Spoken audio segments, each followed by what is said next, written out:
най-новото ни попълнение в колекцията с ракиите. Ракия, която е кръстена на гръцкия бог Нотос, който е бога на южните ветрове, сътворяващ всички бури и урагани през летния сезон. Но искам малко повече да ви разкажа за самата ракия.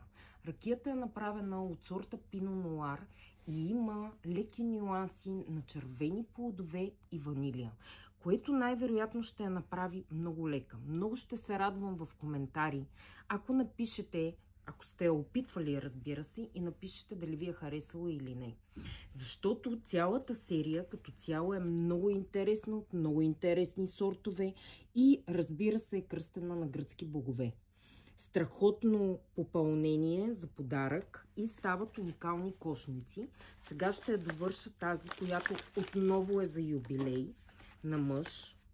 Прибавили сме съвсем малко сладко, защото все пак сме шоколадов магазин, хора, да не забравяме. Тук имах една бомбониера, изчезна ми, хванах ръка.